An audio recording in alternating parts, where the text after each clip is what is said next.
करमाळा शहरामध्ये श्रीराम प्रतिष्ठानतर्फे सर्वधर्मीय सामुदायिक विवाह सोहळ्याचं आयोजन केले।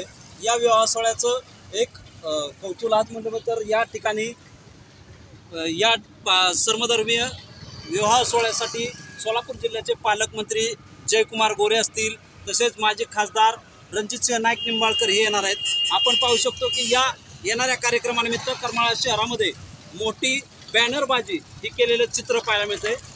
जे श्रीराम प्रतिष्ठानचे अध्यक्ष असतील गणेश चिवटे यांच्या माध्यमातून ही बॅनरबाजी केलेल्या आहेत। ते सध्या भारतीय जनता पार्टीच्या जिल्हा सरचिटणीस या पदावरती आहेत। आपण पाहू शकतो की या बॅनरवरती मुख्यमंत्री देवेंद्र फडणवीस असतील, मंत्री चंद्रशेखर बावनकुळे असतील यांचे देखील फोटो असल्याचे चित्र पाहायला मिळते। परंतु भाजपचे आमदार रणजितसिंह मोहिते पाटील यांचा या बॅनरवरती फोटो आपल्याला पाहायला मिळत नाही।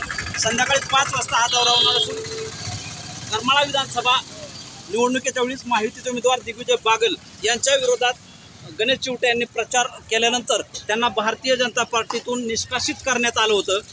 त्यानंतर निवडणूक झाल्यानंतर काही दिवसाच्या काळानंतर पुन्हा भारतीय जनता पार्टीमध्ये गणेश चिवटे यांना या पक्षामध्ये घेतल्यानंतर हा मोठा जो सामुदायिक विवाह सोहळा आहे, हा विवाह सोहळ्याचा कार्यक्रम या ठिकाणी सुरू असून या समर्थनार्थ जे पालकमंत्री जयकुमार गोरे असतील, माजी खासदार रणजितसिंह नाईक निंबाळकर असतील यांची बॅनरबाजी ही करमाळा शहरामध्ये केलेली आपल्याला पाहायला मिळते।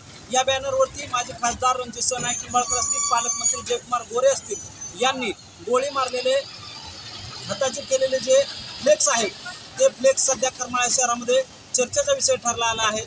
पराभवानंतर माजी खासदार रणजितसिंह नाईक निंबाळकर पहिल्यांदाच करमाळ्यामध्ये येत असून या ठिकाणी या दौऱ्यामध्ये ते नेमका या फोटोचा निशाणा त्यांनी पुन्हा धरला अशी चर्चा सध्या करमाळ्यामध्ये सुरू आहे। कॅमेरामॅन हरीश गाडेसह कुमार मोठे, TV9 मराठी, करमाळा।